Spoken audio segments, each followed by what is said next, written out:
Fala pessoal, aqui é o Davi, começando esse vídeo maravilhoso. Bom dia, boa tarde, boa noite, não importa a hora que você esteja assistindo esse vídeo, mas o que importa é a sua presença aqui. Por quê? Porque a gente tem que cada vez mais entender o propósito que o Senhor, Deus quer com a gente, né? E bom, do que é que esse vídeo se trata? Esse vídeo se trata de um relato, não só comprovado arqueologicamente, mas também historicamente, né?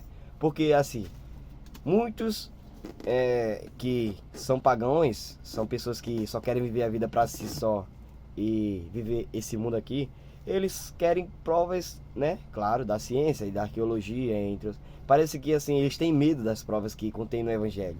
Então, tá entendendo? Eles querem mais provas do que já tem. E bom, eu vou dar um relato histórico aqui para explicar direitinho a situação do que está acontecendo em Israel.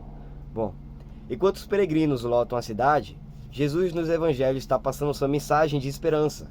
Ou seja, a sua mensagem também, que era de certa forma apocalíptica, né? Era avisando sobre o fim que Deus estava preparando, sabe? E bom, e nesses relatos que ele está mencionando, o que é que Jesus está falando?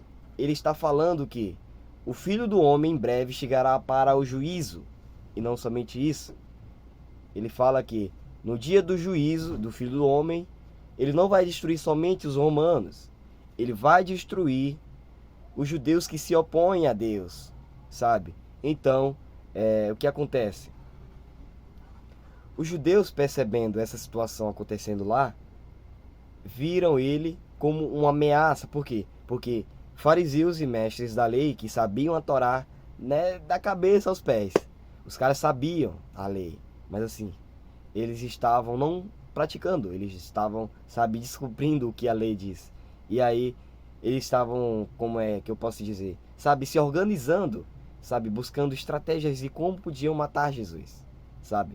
Porque Jesus nesse momento estava sendo uma ameaça para a religião judaica, sabe? Porque, claro, né, faz-me rir naquele tempo, não só naquele tempo, mas também para o homem, né? Parece que o homem se perde fácil quando a relação é essa. Então, o que é que eu posso dizer?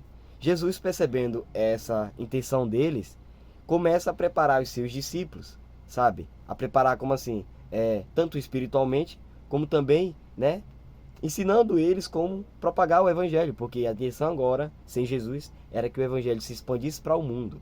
E aí eles não perceberam, né, os fariseus e os mestres da lei não perceberam que tudo o que estava acontecendo já estava escrito pelos profetas do passado. Tanto é que os profetas dos seus antepassados foram mortos, foram perseguidos, apedrejados pelos próprios israelitas. Diga aí como estava, né, corrompida, né, infelizmente, por causa de uns, todos pagam. Então, a mensagem central do evangelho era essa: se arrependam, porque o Filho do Homem em breve chegará para o juízo. E ele não vai só destruir os romanos, ele vai destruir todo aquele que se opõe a Deus. Não importa se é judeu, se é fariseu, se é mestre da lei, se sabe a Taná, se sabe a Torá. Ele vai chegar para esse grande dia e vai, né, separar o rebanho, separar o joio do trigo. Então, o que acontece? Infelizmente, a gente vê muito isso ainda acontecendo. E uma coisa que a gente tem que perceber é essa, meus irmãos. Que a gente tem que estar fortes na fé, firmes na fé. Como é que eu posso dizer assim? Mano, a gente tem que buscar o conhecimento da verdade, porque só ela vai nos libertar dessas prisões que até hoje, desde os antepassados, ela vem querendo, né, nos puxar. E aí o Filho do Homem vem e estabelece o reino de Deus na terra, e aí ele só quer da gente o quê? Que a gente cumpra, que a gente busque a ele, sabe? Para que a gente um dia esteja, né, do lado do time dele, sabe? Porque todo aquele que nega o filho, nega o pai. Todo aquele que nega o pai, nega a salvação. Então, qual a desculpa que muitos vão ter no grande dia? Se tudo foi alertado. Há mais de 2000 anos aconteceu isso e as pessoas insistem ainda em querer ser um fariseu, né? Quer ser o sabichão, não quer aceitar o que Deus quer não, o plano que Deus quer não. Quer ser o mestre, quer ser, né? Infelizmente muitos perecerão, mas eu digo uma coisa a vocês, que todo aquele que aceitar o Filho unigênito como seu Salvador, e também não só isso, também assim, ele começar, né, a querer, né, buscar cada vez mais e tudo mais, mano, isso aí vai ser salvo, felizmente, né? Então, um abraço pra vocês, fique com Deus e, mano, essa reflexão foi apenas de um relato histórico, né? Porque muitos, que nem eu falei no começo do vídeo, parece que só querem provas científicas relatadas na arqueologia. Tem 4 tipos de evangelho. Foi 4 evangelhos. Marcos, que, né, menciona toda a escritura assim. Marcos, Mateus, Marcos, Lucas e João.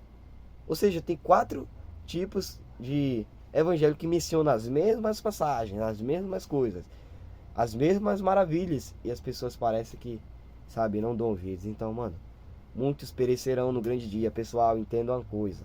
A gente tem que se revestir de toda a armadura de Deus, sabe? Para não cairmos nas astutas ciladas do inimigo, do acusador. Eu não vou falar Satanás, do diabo, porque vai parecer meio assembleano, mas assim, eu só quero dizer uma coisa. Quem não está no reino do Pai, do Filho, está no reino do adversário. Qual é esse reino do adversário, mano? Esse reino é muito amplo. Então, não tem como a gente definir, sabe, um inimigo central de Deus. É vários inimigos centrais de Deus. Porque, por exemplo, assim, o reino da Babilônia, ele se estendeu de uma forma tão grande no mundo que tem todo tipo de inimigo de Deus. Então, mano, a gente tem que se preparar, sabe? Porque o reino vindouro do Filho está vindo. Então, é isso que eu quero dizer pra vocês. Tamo junto e um abraço.